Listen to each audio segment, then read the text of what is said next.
Notre second débat, Macron réélu, est-ce un succès ou un échec pour Marine Le Pen? Vous êtes 20% à dire un succès, 42% à dire un échec, et évidemment 38% ni l'un ni l'autre. Céline Pina, où je la rejoins, mais déjà, comme d'habitude dans les vraies voix, une intro. Donc Marine Le Pen a été battue avec un peu moins de 42% des voix.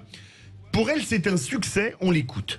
Avec plus de 43% des voix, le résultat de ce soir représente en lui-même une éclatante victoire. Enterrés, nous l'avons été 1000 fois, et 1000 fois l'histoire a donné tort à ceux qui prévoyaient ou espéraient notre disparition. Dans cette défaite, je ne peux m'empêcher de sentir une forme d'espérance. Ce résultat constitue pour nos dirigeants français comme pour les dirigeants européens le témoignage d'une grande défiance du peuple français à leur égard qu'ils ne peuvent ignorer, et celui de l'aspiration largement partagée d'un grand changement. C'était Marine Le Pen qui parlait de succès, pas vraiment le même son de cloche chez Éric Zemmour, on l'écoute. C'est la 8e fois que la défaite frappe le nom de Le Pen. Je voyais cette défaite venir depuis des années et ce n'est vraiment pas de gaieté de cœur que je l'annonçais. J'ai fait ce que j'ai pu pour éviter ce résultat. Je me suis engagé pour cela. Je n'y suis pas parvenu. Malheureusement pour la France, malheureusement pour les Français, c'est bien Emmanuel Macron qui a été élu. Et elle a gagné environ 8 points en 5 ans, et il faut bien le dire, avec tout le monde contre elle depuis 2 semaines et sa qualification pour le second tour. Est-ce un succès ou un échec pour Marine Le Pen? Je redonne le score, vous êtes 42% à dire un échec, 20% un succès et 38% ni l'un ni l'autre. Céline Pina, vous venez de nous rejoindre. Est-ce que ce score est conforme à ce que vous attendiez pour elle? Et sinon, quel score attendiez-vous? Est-ce que c'est pour vous un succès, un échec ou ni l'un ni l'autre? Moi, j'avoue que je n'ai eu aucune surprise et que pour moi, cette élection n'avait aucun suspense. On ne savait pas exactement si ça allait être autour de 40-60 ou 45-55. À la fin de la campagne, on avait plutôt des sondages à 45-55. Il se trouve qu'il y a eu une très très forte abstention de 30%. Et on sait que traditionnellement, l'abstention, en général, c'est une abstention de classe populaire et qui est donc très défavorable à l'extrême droite ou à l'extrême gauche éventuellement. Donc non, je suis pas. Je pense en fait que c'est malgré tout plus un succès. Pourquoi? D'abord parce qu'il ne faut pas oublier que la diabolisation dans l'entre-deux tours a été extrêmement forte. Non seulement il y a eu une diabolisation de Marine Le Pen, mais il y a eu des pressions énormes faites sur les électeurs, au point que même ceux qui déclaraient voter blanc se retrouvaient interpellés de façon extrêmement violente, où on les accusait finalement de laisser la porte ouverte au fascisme. Je voulais rappeler que, par exemple, quelqu'un comme Marcel Gauchet, qui a expliqué en tant que philosophe et historien, il n'émettait rien, c'est absolument pas un soutien de Madame Le Pen, mais qui expliquait qu'en fait, on n'était pas du tout en face d'un mouvement fasciste, ni même d'une extrême droite comme on avait pu la connaître à une époque, et qu'on était plus face à un RPR des années 80, fin 70, début 80, a subi un étrillage de la part de tous ses pairs qui a été extrêmement violent. Donc, dans un tel contexte, réussir à faire 42% est plutôt un succès. Le problème, c'est que c'est extrêmement inquiétant parce qu'effectivement, ça montre qu'il y a deux France qui sont divisées, dont l'une n'arrive plus du tout à parler à l'autre. Ça montre aussi que toutes les tentatives de culpabilisation ne fonctionnent plus, mais elles laissent des traces et elles laissent des rancœurs assez énormes. Et puis surtout, rappelez-vous ce que disait Emmanuel Macron en 2017, lors de la première élection. Il disait que si le RN arrivait au second tour d'une élection présidentielle, c'est parce que les gouvernements n'obtenaient pas de résultats. Et que c'était en fait la sanction de l'incapacité du personnel politique. Et là, ce qu'on peut dire, c'est que la sanction qu'il vient d'essuyer est extrêmement forte. Et ce qui est inquiétant, c'est que je trouve qu'on l'a vu là à la télévision, lorsqu'on l'interpellait sur ce score, le leitmotiv d'Emmanuel Macron a été de dire « Ah oui, mais vous savez, les sondages étaient plus hauts que prévu, on attendait à ce que je fasse un résultat bien pire, donc regardez, finalement, ça n'est pas si mal. » Non, en fait, c'est plutôt dramatique d'arriver dans un pays à ce point-là divisé et de ne pas ouvrir les yeux là-dessus et d'être encore en train de faire, si je puis dire, le cacou en disant mais ça aurait dû être pire. Je crois que c'est pas du tout à la hauteur de ce qu'on est en train de vivre. Philippe Bilger, pour vous attendiez à quel score pour Marine Le Pen ce soir ? Franchement, je pensais qu'elle ferait un peu plus. Mais j'allais dire que c'est de toute manière un succès, parce que peut-être au fond d'elle-même, elle est lucide, elle est intelligente, peut-être n'était-elle pas persuadée, en dépit de son engagement, d'une possible victoire.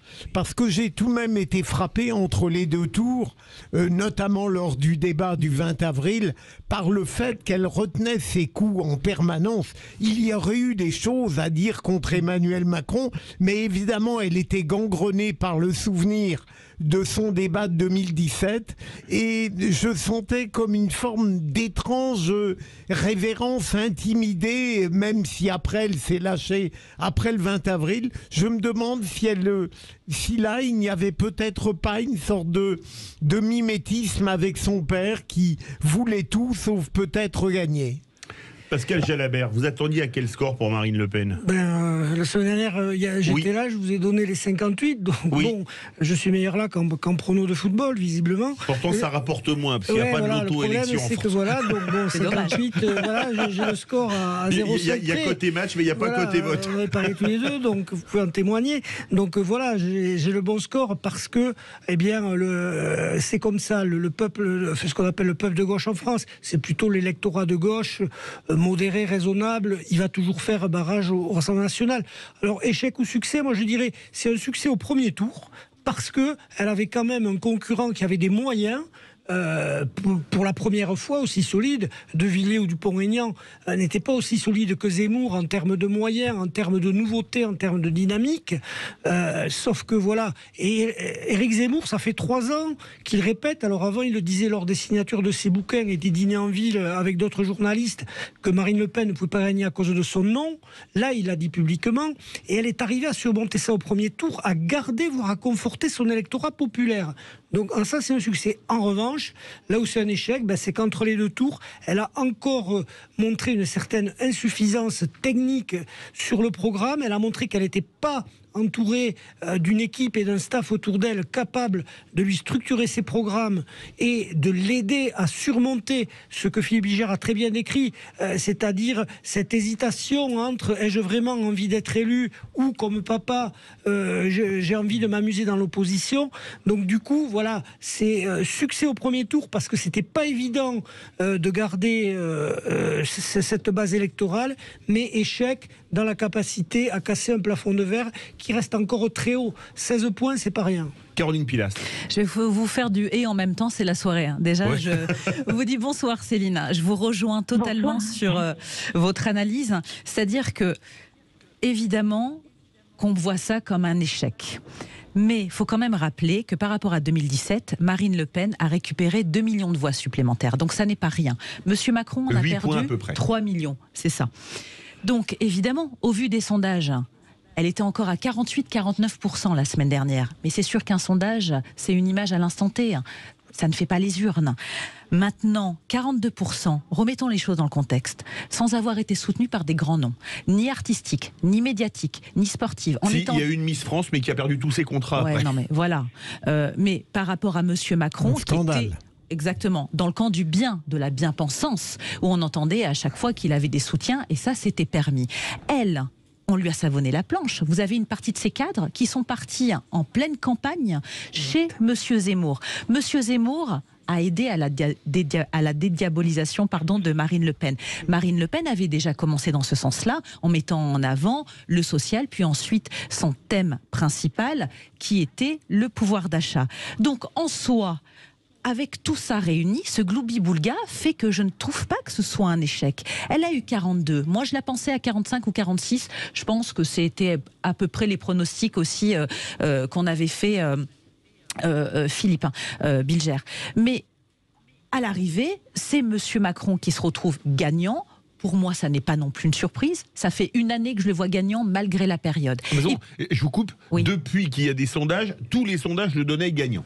Déjà, mais c'est vrai qu'on se dit qu'avec la période de la Covid, justement tous ces écarts de langage, l'amateurisme d'une partie de la Macronie, il aurait pu être à moins que ça. Maintenant, moi, je voudrais revenir au sondage, parce que je trouve qu'il y a quand même pas mal de malhonnêteté intellectuelle.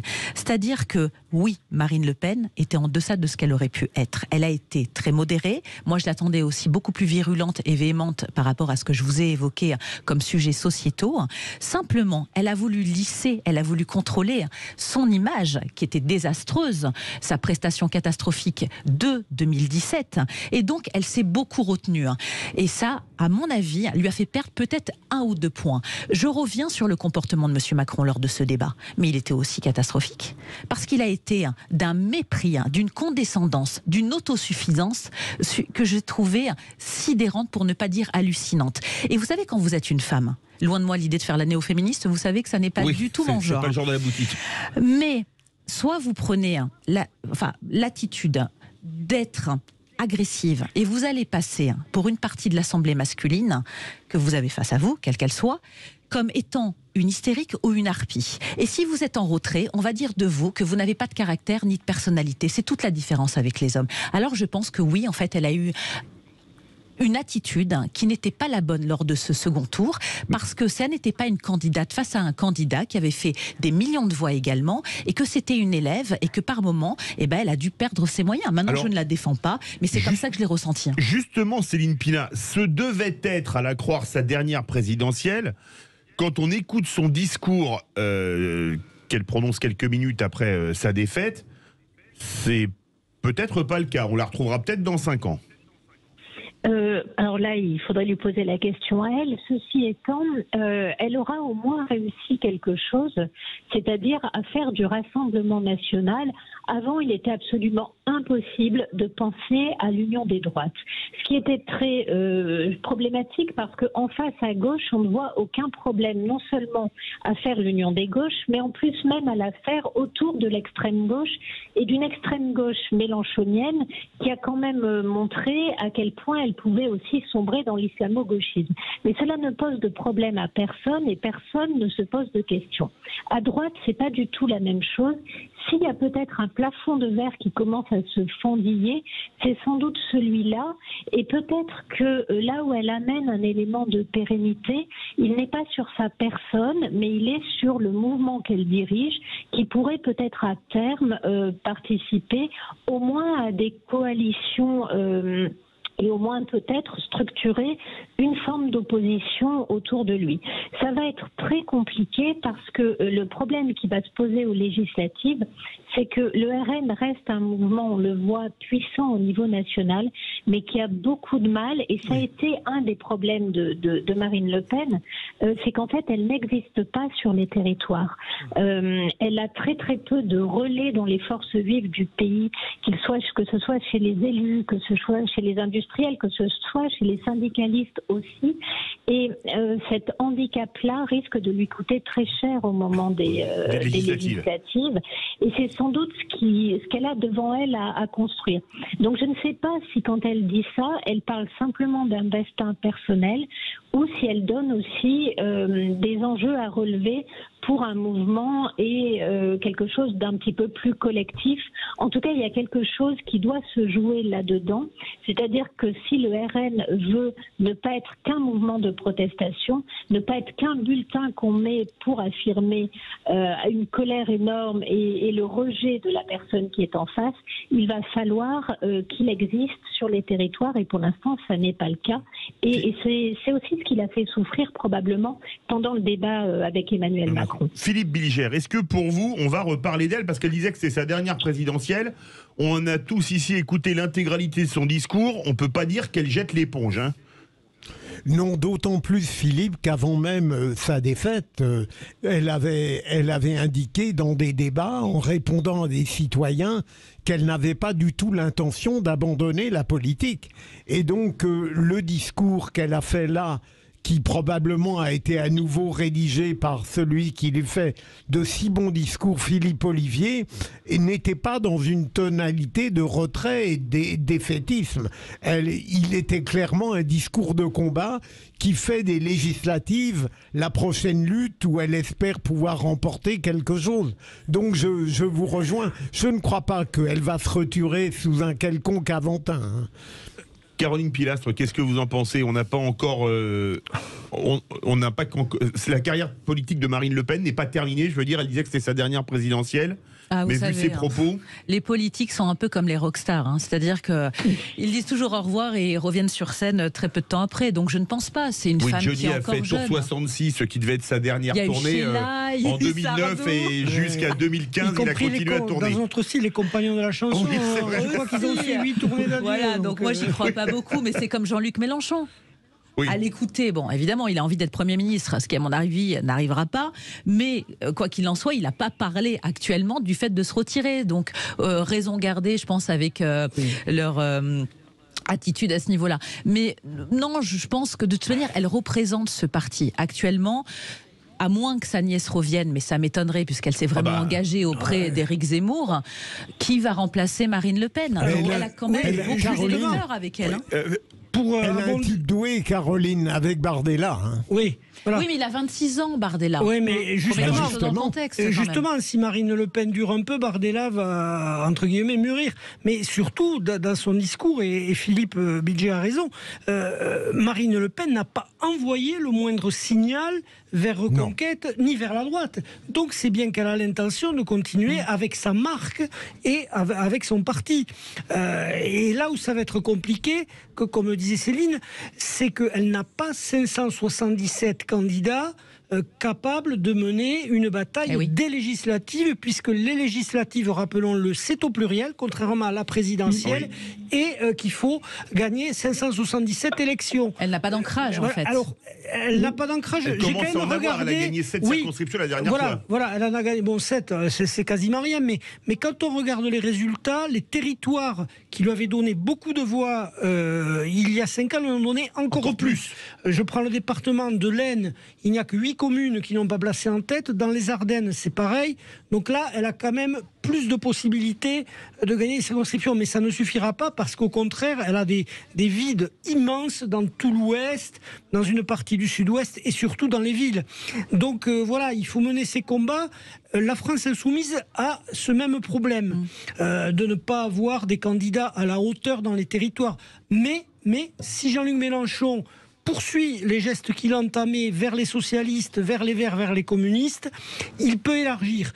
Or, Marine Le Pen, elle n'a montré aucune volonté d'élargir.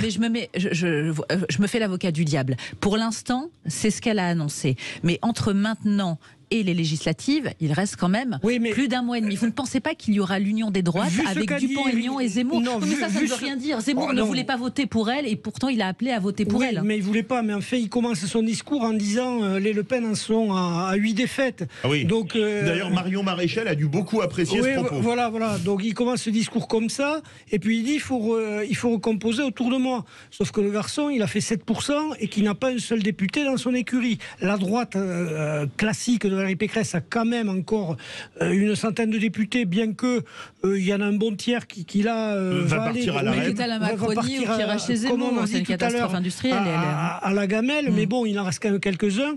Et le RN a quand même une assise électorale populaire que n'a pas Reconquête. Donc, pour le moment, ils ne se parlent pas. À gauche, il me semble qu'ils se parlent un petit peu plus. On verra où ça nous mène. Justement, Céline Pina, quand on voit, et très bonne remarque de Pascal Jalabert, j'ai failli dire Laurent Jalabert, hein, c'est le cycliste qui m'a marqué, excusez-moi. Lapsus révélateur. Tu l'adores. C'est le dernier qui a gagné un grand tour, la Vuelta 96. Absolument, donc, le dernier français, bonne remarque. Est-ce que quand même, quand on voit les scores réalisés par Marine Le Pen dans des départements comme l'Aisne, les Ardennes, le Pas-de-Calais, elle n'a pas d'espoir d'avoir 7 députés, mais plutôt au moins le double, voire le triple? ça reste quand même extrêmement marginal. Bien, si on en avait oui, mais à 15 députés, on a un groupe parlementaire, ça change tout. Oui et non, c'est-à-dire que à un moment donné, qu'est-ce qu'elle espère et qu'est-ce qu'elle attend? Quand vous faites 42% à la présidentielle, que pour la deuxième fois vous êtes au deuxième tour, vous pouvez espérer être le chef de l'opposition. Aujourd'hui, imaginez si Mélenchon arrive à ses fins, lui il peut espérer plutôt autour de 80 à 100 députés. On n'est plus du tout sur la même échelle et la question aujourd'hui c'est de savoir qui sera le chef de l'opposition. Elle pourrait très bien se retrouver dans la situation paradoxale d'avoir été celle qui est opposée à Macron dans le deuxième tour de la présidentielle et se retrouver la troisième femme à l'Assemblée, entre guillemets, voire même la quatrième, parce que justement, LR, normalement, a un pool de députés et de véritables inscriptions dans les territoires qui peut l'amener à avoir un groupe beaucoup plus important. Et là, on voit bien que ce qui se joue, c'est l'opposition et qu'est-ce qui peut être construit pour les prochaines échéances. Elle n'est pas la mieux placée aujourd'hui. Philippe Billiger, est-ce qu'elle peut avoir des espoirs pour les législatives? Parce que, je le répète, Pascal Jalabert l'a dit justement, il y a des départements où elle est en tête dans toutes les communes ou presque, ça fait des députés, surtout que, à l'époque, ceux qui ont perdu en finale, notamment dans l'Aisne, etc., oui, ont été battus par la vague LAREM, qui n'aura pas lieu cette année, et qu'entre-temps, le PS et le LR sont quasiment passés de vie à trépas. Mais il y a deux éléments. Le premier a été évoqué, c'est que la République en marche ne retrouvera pas cette miraculeuse majorité parce qu'elle a été le fruit d'une victoire qui semblait dépasser les frontières politiques. Deuxième élément, elle ne peut pas rester à l'étiage parlementaire où elle est, parce que ce ne serait plus une injustice parlementaire, ce serait vraiment un scandale. Donc je ne suis pas un spécialiste comme notre ami Pascal de cette science électorale. Mais vous êtes omniscient, je vous le dis, je vous le répète. Non, mais réellement, Philippe, vous le direz une autre fois. Mais je ne vois pas quelle pourrait être l'avancée qui pourrait la faire passer des espérances à quelque chose de plus concret. Parce qu'elle peut quand même avoir nettement plus de 7 députés. Oui, elle a le potentiel pour avoir plus de députés cette fois. Et un groupe parlementaire, c'est quand même assez important. François Ruffin, Adrien Quatennens, il y a 5 ans, quand ils ont débarqué à l'Assemblée, on ne savait pas qui c'était. Ruffin aussi, parce qu'il avait fait des films, mais Cazeneuve, personne. Oui, voilà, Cazeneuve, personne. Il a quand même une tribune. Il a réussi à se faire davantage connaître que des socialistes comme Valérie Rabault ou Boris Vallaud, qui sont pourtant des députés de qualité. Des bons techniciens. Voilà, des bons techniciens, des députés de qualité. Donc c'est quand même important d'avoir un groupe parlementaire et de montrer qu'on est capable d'avoir une équipe autour de soi. Mais c'est vrai qu'à tel les candidats pour reproduire ces scores à la présidentielle 2 mois après, et surtout, vous savez, l'électorat de Marine Le Pen, on l'a vu au régional, il y a quand même, tout à l'heure notre ami Romain de l'IFOP le disait, 43% qui votent pour elle par protestation. Avec une adhésion 0. Au régional, cet électorat-là, il était resté chez lui. Oui. En partie parce qu'aussi les présidents de région avaient une action qui ne le tentait pas de se mobiliser pour les enlever. Mais là, cet électorat, il va falloir le remobiliser. Elle a 2 mois pour faire ça et il faut qu'elle ait des relais sur le terrain. Voilà, on va voir si le RN a travaillé ce point-là. Ils ont une génération, mais j'en ai quand même pas beaucoup vu émerger. Caroline Pilastre, est-ce qu'elle peut avoir beaucoup plus de députés? Écoutez, au-delà de ça, moi j'ai envie de vous parler de la proportionnelle. Ça va mais qui n'aura pas lieu cette année. Hein. Non, mais voilà. Et ça n'aura pas lieu, mais surtout, moi je pense à la frustration des électeurs qui ont voté pour elle. Parce que s'ils ne sont pas représentés, vous imaginez à quel point sera encore plus grande la défiance. Il y aura peut-être prochainement encore plus d'abstention. Mais oui, si on regarde évidemment les voix qu'elle a fait, elle devrait être bien plus importante à l'Assemblée. Il devrait avoir beaucoup plus de députés. Mais faut-il encore qu'elle arrive à capter cet électorat, comme vous le disiez, qui ne soit pas uniquement sur la base de la protestation, de la contestation vis-à-vis de M. Macron. Et je pense, quand on entend quand même certains de ses soutiens, que beaucoup l'apprécient. Il y a une question de personnalité, il y a aussi son programme, quoi qu'on dise beaucoup de sondeurs ou de spécialistes.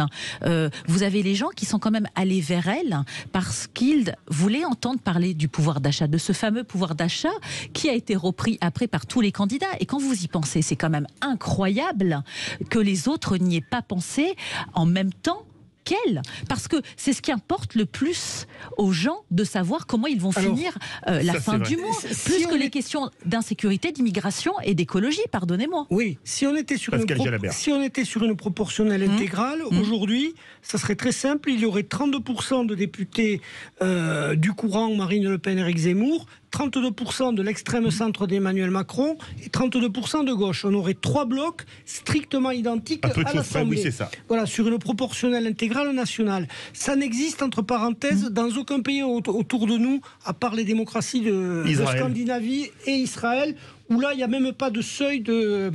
avec 1%, avec oui, 1% entre l'Assemblée. Mais en Allemagne, en Espagne, en Italie, c'est quand même des proportionnels mixte, c'est-à-dire avec une part de régionalisation du scrutin. Ou une part de majoritaire. Voilà, une part de majoritaire. Ou un seuil pour avoir des élus à 5%, 10%, etc. En Espagne, et les électeurs la réclament quand même, cette proportionnelle, pour avoir une vraie opposition. C'est ça que je voulais dire tout à l'heure. Donc je pense qu'il va falloir se réunir pour inventer un scrutin qui préserve la représentation territoriale, parce que c'est important que la Creuse ait sa voix à l'Assemblée, que les Vosges aient leur voix à l'Assemblée, mais qui ait aussi une justice par rapport au vote des Français. Je vous donne un sondage qui s'affiche tout de suite, c'est un sondage IFOP. Le résultat privilégié pour les prochaines législatives, 68% des Français veulent une majorité de députés pour les oppositions et 32% une majorité de députés pour Emmanuel Macron. Il y a les 3 blocs. Mais 3 blocs. C'est légitime, c'est de la justice. Et la télé était dans votre dos en plus. Donc je l'ai pas vu. Vous pouviez pas tricher. Et vous voyez, pour en revenir, pardonnez-moi si je peux me permettre, à Castex, très bien, il était vierge, il était neutre de tout mandat nationaux importants, parce qu'il était élu évidemment dans sa région, mais en tout cas il avait une bonhomie, il représentait les territoires, et je pense que mettre un premier ou une première ministre au choix qui serait un pur produit parisien ou bourgeois serait peut-être une faute, justement, au vu de cette élection et de la fracture française. Je crois, Pascal Jalabert, vous avez beaucoup travaillé ce soir, que vous devez nous laisser. On vous remercie. Céline Pina, vous devez nous laisser aussi. Déjà ? Eh bien, malheureusement. Sauf si vous voulez rester avec nous, vous êtes la bienvenue. Hein. Oh ben, je veux bien rester encore un petit peu. C'est sympa. Vous restez, c'est toujours un plaisir de vous avoir. Et on accueille une autre vraie voix, Luc-Éric Krief. Bonsoir, Luc-Éric Krief. Bonsoir Philippe, bonsoir à tous. Bonsoir Caroline. Vous êtes porte-parole de Place d'Alliance. Alors justement, désolé, je ne l'avais pas prévu dans mes questions, mais alors celle-là, elle est incroyable. 68% des Français veulent une cohabitation quelque part, si on décrypte ce sondage IFOP. Luc-Éric Krief, qu'est-ce que ça vous inspire ? Écoutez, c'est marrant parce que je viens juste de faire un post sur Facebook où je parle de cohabitation. C'est bien. Voilà, j'avais absolument pas. Tout le monde a le sens de l'anticipation chez les vrais voix. Entre Pascal Jalabert et vous, vous avez votre place dans l'émission de Trina Magdine sur la voyance juste avant les vrais voix de 16h à 17h. Hein. C'est possible, peut-être que je vais me recycler dans un nouveau métier, un métier de voyant, c'est probable. Voilà, non mais c'est vrai, si vous regardez le post Facebook que j'ai fait il y a à peu près 30 minutes, je parlais effectivement de cohabitation, et ça me paraît tellement évident, puisque aujourd'hui, et je crois que le précédent intervenant, dont je n'ai pas retenu le nom, Pascal Jalabert. Ouais, Pascal. On a aujourd'hui malheureusement 3 blocs, effectivement très distincts, et un Macron qui n'est pas forcément plébiscité par l'ensemble des Français. Même s'il a fait aujourd'hui 58%, on a quand même un taux d'abstention qui est record, et il est tout à fait probable que dans les prochaines semaines, le résultat des législatives laisse apparaître une cohabitation nécessaire et utile. Et je reprendrai ce que disait Caroline tout à l'heure, où je la rejoins également. Je pense qu'une dose de proportionnelle s'impose. Alors malheureusement, pas peut-être pour cette élection, mais peut-être que si la majorité ou une pseudo-majorité ressort, il y aura peut-être une dissolution de l'Assemblée dans un an, et peut-être que entre-temps, les députés auront voté une proportionnelle. Philippe Bilger, ce sondage, on disait que les Français étaient vaccinés de la cohabitation. Là, ils sont 68% à vouloir une cohabitation quelque part. Alors peut-être pas la même.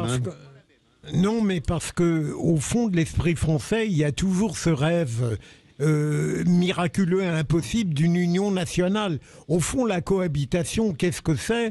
On met les énergies, quelles que soient les options politiques, ensemble pour les faire travailler au service de la France. Et pourquoi est-ce que, avec Jean-Luc Mélenchon, cette idée de cohabitation a une importance encore plus considérable? C'est d'abord parce que pour beaucoup de citoyens, ce serait une compensation à cette réélection d'Emmanuel Macron, premier point. Deuxième point, il y aurait un véritable antagonisme des politiques, puisque celle d'Emmanuel Macron, en dépit de sa conversion précipitée à l'écologie, serait radicalement différente de celle de Mélenchon. Et dernier élément, Mélenchon, il ne serait pas le matamor qu'il prétend être en permanence, le seul homme courageux dans le monde politique, mais je pense qu'il y aurait des conflits, et les Français ne détestent pas cette idée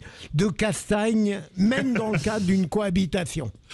Ma chère Céline Pina, vous n'êtes pas une mémé et pourtant vous aimez la castagne. Non, je plaisante, c'était pour paraphraser Claude Nougaro. C'est quand même marrant, c'est 68% qui veulent une cohabitation. C'est-à-dire, en clair, on a élu Macron contre Le Pen, mais on ne veut pas qu'il reste au pouvoir. Mais ça paraît logique et je pense que c'est un message très fort que devrait entendre Emmanuel Macron. Je ne suis pas sûre qu'il soit en capacité de le faire étant donné sa façon d'être. Mais en gros, ce que les Français disent, c'est qu'ils n'ont donné aucun mandat à Emmanuel Macron pour réformer quoi que ce soit. Or, le problème, c'est que finalement, on ne dépasse ses intérêts de classe ou personnels, voire même ses limites et ses représentations, uniquement dans un projet commun. À partir du moment où vous ne donnez pas mandat à un président pour agir parce qu'il n'a passé aucun contrat avec vous et qu'il ne s'est engagé à rien, finalement les Français sont extrêmement cohérents et ils disent dans cette espèce de vide intersidéral où on m'a demandé de voter contre, la personne pour laquelle j'ai voté, je ne lui donne ni ma confiance ni un mandat pour agir. Moyennant quoi, la seule chose que j'attends de lui, c'est qu'il soit en capacité finalement d'être un médiateur qui puisse entendre tout le monde, prendre en compte des désirs qui sont peut-être contradictoires ou complexes et réussir finalement à faire émerger une forme de monde commun entre tous ces gens qui sont quand même relativement éloignés. Il y aurait finalement une forme de sagesse du peuple face à l'arrogance d'un pouvoir qui ne s'est engagé à rien auprès de lui et donc un peuple qui lui rappelle que c'est lui le souverain. Et je trouve que c'est plutôt une preuve de maturité. Après, en termes de gouvernement, c'est sans doute assez complexe, surtout quand les trois axes qui émergent, dans les trois axes qui émergent, il y a quand même disons que les réunions se font autour des partis les plus extrêmes et c'est pas un plaisir de gouverner avec une LFI qui est quand même dans une logique à la fois islamo-gauchiste, assez woke, et dans lequel ce que pouvait porter la social-démocratie est quand même extrêmement loin dans le discours.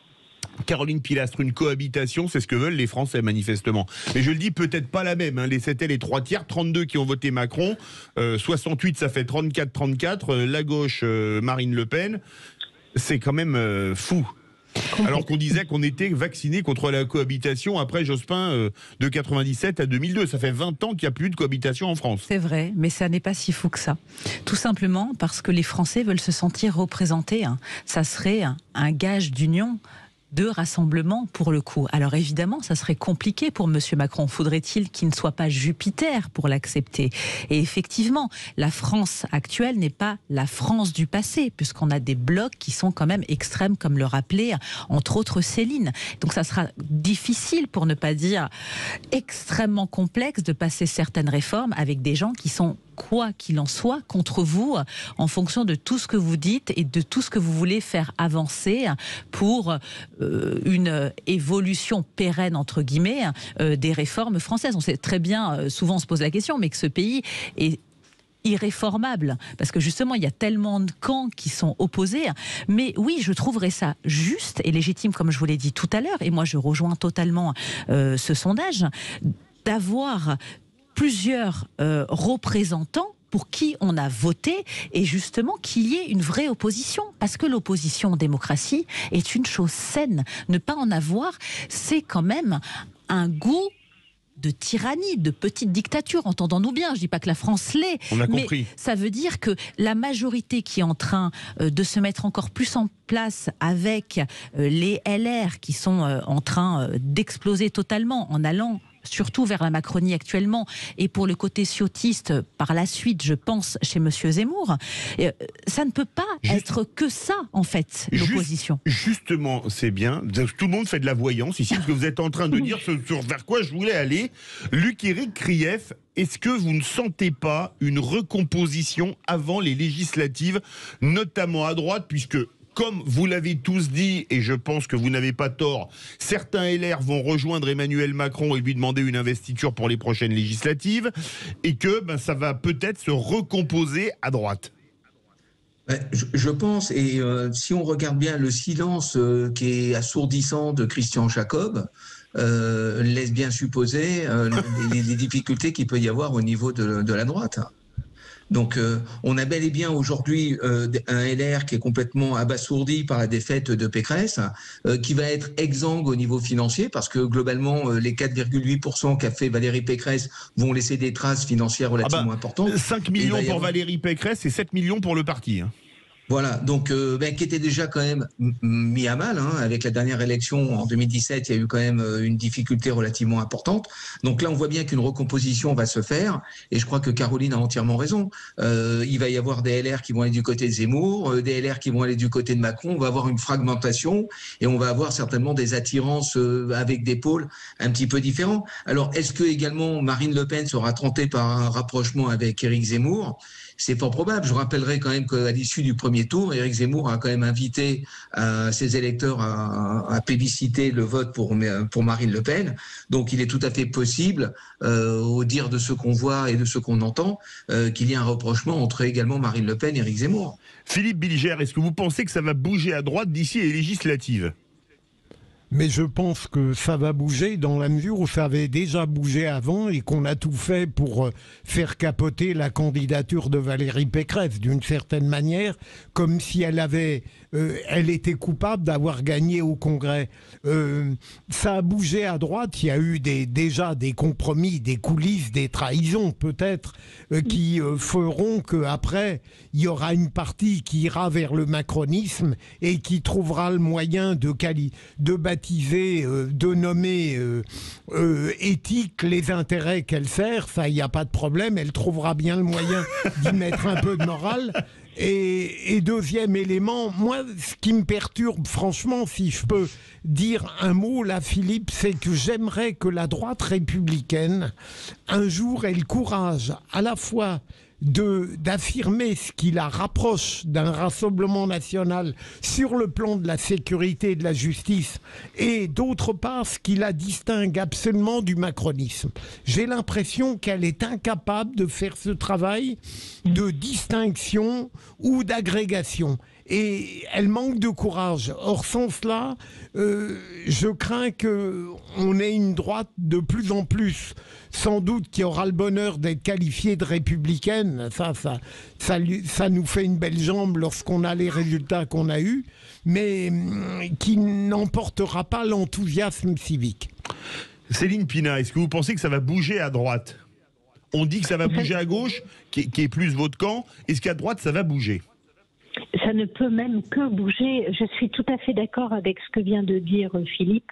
C'est exactement ça. Je pense qu'en plus, la droite, contrairement au Parti socialiste qui est complètement mort, a encore énormément de représentants locaux qui sont extrêmement investis dans les territoires.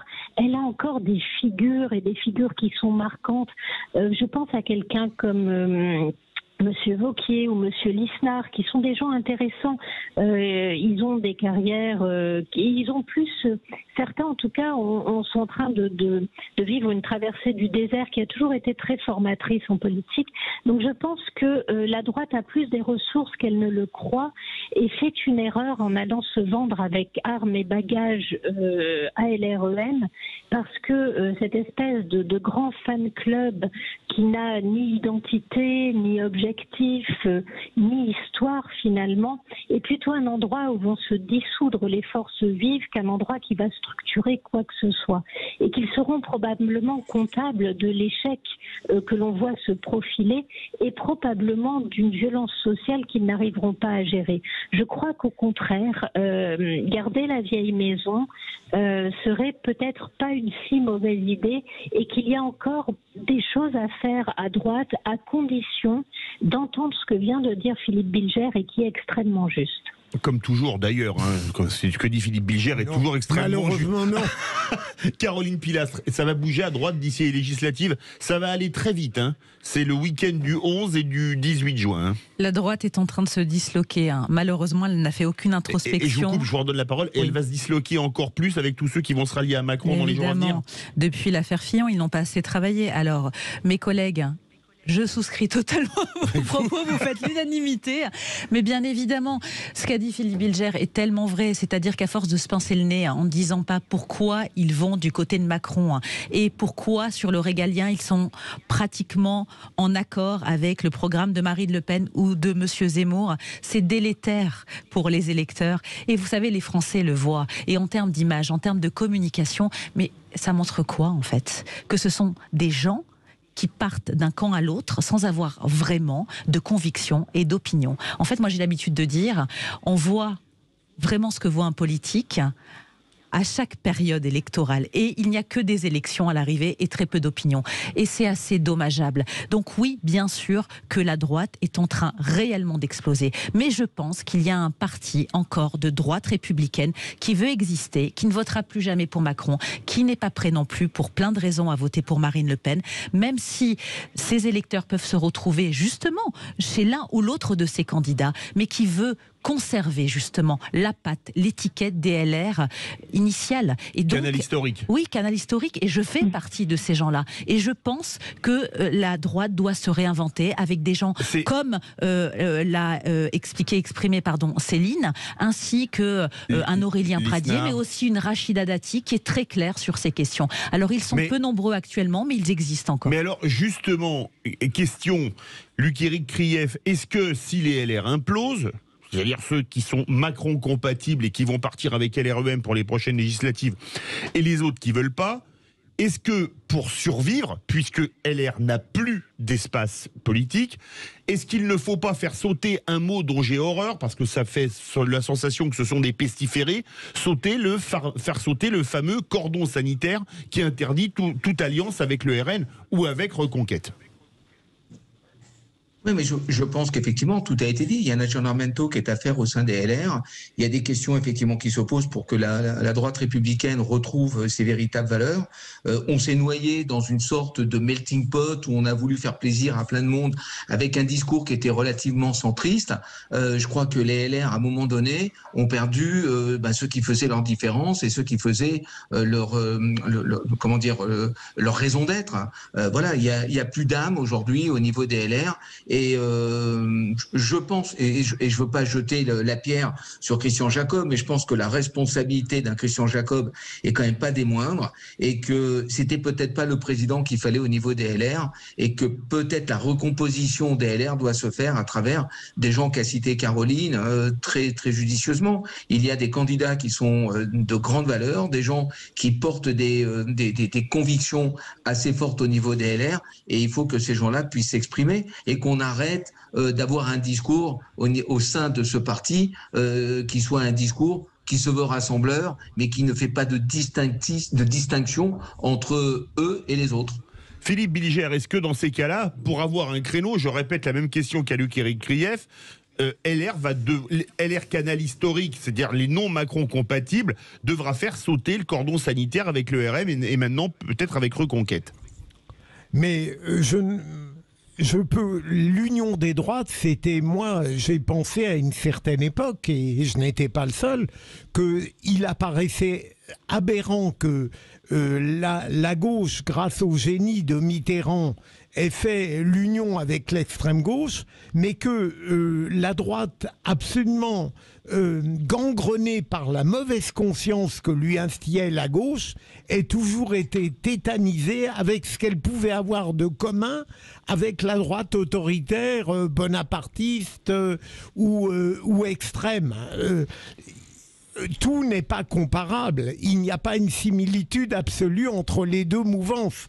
Mais il était absurde de se priver de celle qui existait. Et si déjà la droite républicaine parvenait à se débarrasser de cette obsession de ne se sentir légitime que lorsqu'elle est approuvée par la conscience de la gauche, à supposer que celle-ci ait quelques titres à la dépenser, moi, je serais déjà très heureux. Mais je crains que ce ne soit pas demain, hein, franchement. Mais je préférerais, comme vous l'avez très bien dit, Philippe, un LR canal historique, un noyau dur, cohérent, vertébré, intelligent, fuyant les connivences et les compromissions, et que les autres aillent chez Emmanuel Macron au secours de la victoire. Qui pourrait leur reprocher une attitude si naturelle? Céline Pina. Et on adore l'humour second degré de Philippe Bilger. Le cynisme. Je dirais qu'on a souvent oublié qu'au moment où la gauche fait l'union des gauches, d'abord elle le fait avec un parti communiste qui, bien qu'il va se présenter comme le parti des 75 000 fusillés, alors qu'il y en a eu nettement moins à l'époque, est quand même un parti qui a été collaborationniste entre 39 et 41. Mais ça, tout le monde l'a oublié. Au moment où on fait l'union des gauches, le parti communiste n'est pas le parti communiste d'aujourd'hui, c'est un parti stalinien qui défend plutôt les intérêts de l'URSS que même les intérêts de son propre pays. Et pourtant, cela ne va déranger personne. Et à l'époque, il y a quand même des éléments historiques qui fait que cette union n'est pas naturelle et ne va vraiment pas de soi.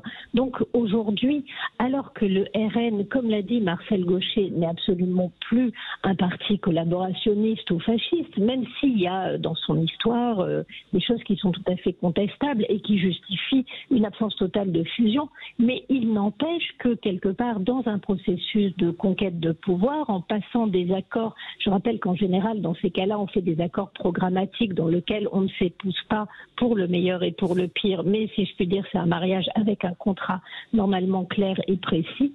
Oui, je crois que c'est quelque chose qui en tout cas c'est un tabou qui devrait tomber, mais qui ne peut tomber quelque part que si la droite républicaine reste la plus forte. Aujourd'hui, je pense que ce qui est en train de se passer, autrement dit, le suicide complet de la gauche qui se livre pieds et poings liés à un Jean-Luc Mélenchon dont il ne faut pas oublier qu'il est allé défiler avec les islamistes et avec les pires des islamistes qui sont les frères musulmans, qui eux sont d'authentiques nazis, qui dans leur programme, dans leurs références, ont la violence politique, le meurtre, le refus de l'égalité entre les êtres humains comme élément constitutif. Avec ces gens-là, Jean-Luc Mélenchon ne voit aucun problème à aller défiler. Il est allé défiler à l'appel de ces gens-là et le leader du CCIF qui a été dissous depuis est allé hurler à la Akbar. Le comité contre l'islamophobie en France. Voilà, et son leader est allé faire hurler par la foule à la Akbar juste à côté du Bataclan. On représente quand même la violence que cela signifie. Et bien là, on n'a aucun problème. On est même prêt à laisser les rênes à Jean-Luc Mélenchon et à imaginer que LFI pourrait, enfin que le leader de LFI pourrait être un Premier ministre tout à fait respectable. Et de l'autre côté, alors qu'on a un parti qui quelque part a fait énormément de travail sur lui-même, on garde des barrières qui sont un petit peu plus compliquées à justifier. Non, je crois qu'aujourd'hui le tabou devrait tomber, et c'est quelqu'un de gauche qui vous le dit, mais devrait tomber dans la base d'accords de gouvernement extrêmement clairs. Ce qui rend le phénomène impossible, c'est le fait que LR soit aujourd'hui complètement éclaté, alors qu'elle a les forces vives et les élus de terrain, et qu'en face, le poids national le plus fort soit celui du parti le plus extrême. Ça, c'est un vrai problème. Les amis, il reste pile 6 minutes, ça fait 1 minute 30 chacun. Luc-Éric Krief, le plafond de verre avec 41% au second tour de la présidentielle, il a cassé ? Non. Non, je crois pas. Je crois qu'il n'a pas cassé, malheureusement, soyons honnêtes. Même si on a eu beaucoup, effectivement, de Français qui ont voté pour Marine Le Pen, je crois qu'elle traîne toujours, malheureusement, cette image d'extrême droite.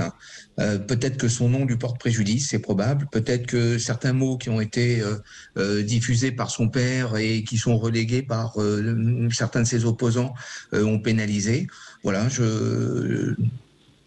Vous croyez pas que... Je ne vais pas dire que je regrette un petit peu, si vous voulez, ce qui s'est passé, le résultat des élections. Ce que je regrette, c'est que malheureusement, ce qu'est la véritable souche républicaine n'ait pas pu s'exprimer normalement. Voilà. Et qu'aujourd'hui, on a été confronté d'un côté à un rejet d'un candidat ou d'une candidate, avec le rejet d'un autre candidat, et qu'on arrive à un résultat qui, à mon avis, n'est pas du tout à l'image de ceux que les Français avaient envie de voir à la tête de l'État. Voilà. Philippe Bilger. Je déplore un peu ça. À 41%, Oui, allez-y.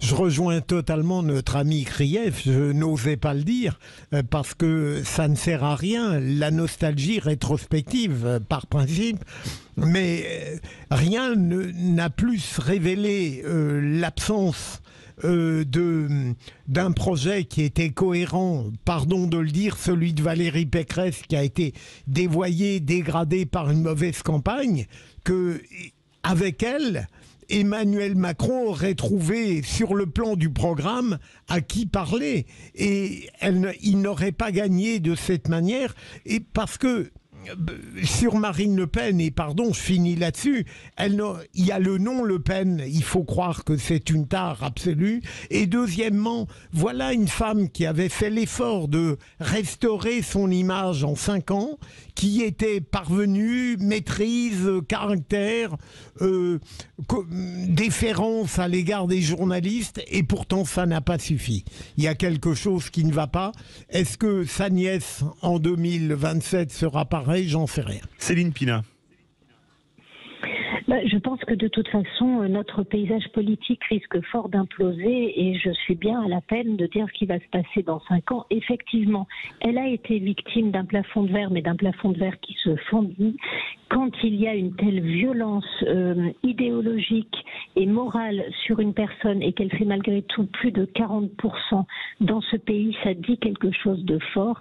Et je crois que les violences, le 3e tour social que l'on va connaître, et aujourd'hui on ne se demande pas si, mais quand il aura lieu, risque de faire bouger profondément les choses. Peut-être que ce plafond de verre est en train de sauter sans qu'on s'en rende compte, mais il a encore tenu cette fois-ci. Caroline Pilastre. Ce chiffre de 41% est révélateur justement d'une société qui va mal, quoi qu'il en soit, et d'électeurs, de citoyens qu'il faut prendre en considération et qu'il ne faut surtout pas mépriser. Je suis d'accord avec vous, Céline, cette recomposition qui va venir par la suite est très importante et justement va nous montrer la suite des événements. Mais pour l'instant, rien n'est joué, même si ce soir il y a un vainqueur, il faut le reconnaître. Moi, je respecte le suffrage universel, je suis une démocrate, bravo à lui. Mais ce qui vraiment m'angoisse par la suite, c'est cette division, cette scission qu'il y a en France entre tous ces camps qui n'arrivent plus à se parler, qui se détestent littéralement, et je ne sais pas où ça va mener. Parce que oui, il va y avoir des manifestations qui vont être aussi importantes que les premières manifestations lors des Gilets jaunes, et ça n'annonce rien de bon pour le pays. Alors vous êtes très en avance, il nous reste 2 minutes, donc 30 secondes chacun, vous avez 3 choix. Luc Éric Krief, après le 20 juin, majorité LaREM Modem, gouvernement d'union nationale ou cohabitation pour vous? Cohabitation. Cohabitation? Oui, je pense, oui. Philippe Bilger, pour vous, cohabitation, gouvernement d'union nationale ou majorité La République En Marche, Modem? Vous pouvez développer un peu, il nous reste 1 minute 40. S'il était concevable d'avoir un véritable gouvernement d'union nationale, pas quelque chose qui relèverait du remède ectoplasmique, moi je serais pour. Mais sinon, évidemment, la solution de notre ami Krief est celle qui aurait, je pense, l'agrément des Français. On adore avoir voté pour un politique et lui proposer quelqu'un qui lui fera le contraire. Céline Pina? Je dirais qu'étant donné l'arrogance et l'absence de retour sur lui-même de notre président, je pense que la cohabitation serait ce qu'il y aurait de mieux pour la France, qui éviterait une explosion sociale impossible à rattraper et imposerait l'écoute d'un pays qui, bien que divisé, est encore un pays qui a des choses à dire et des choses à dire à l'intérieur, à lui-même et au monde. Caroline Pilastre, en 30 secondes. La chose la plus intelligente serait évidemment la cohabitation et M. Macron pourrait lisser et revoir son image face à tous ces Français qui le détestent. Merci beaucoup à tous les quatre. Merci beaucoup Philippe Bilger, Céline Pina qui a fait des heures sup, Luc-Éric Krief, Caroline Pilastre. Je vous donne les verdicts de nos 2 sondages. Le premier, Macron réélu, doit-il changer sa façon de gouverner? Vous êtes désormais 96% à dire oui. Et le second, est-ce un succès ou un échec pour Marine Le Pen? 20% un succès, 41% un échec et 39% ni l'un ni l'autre.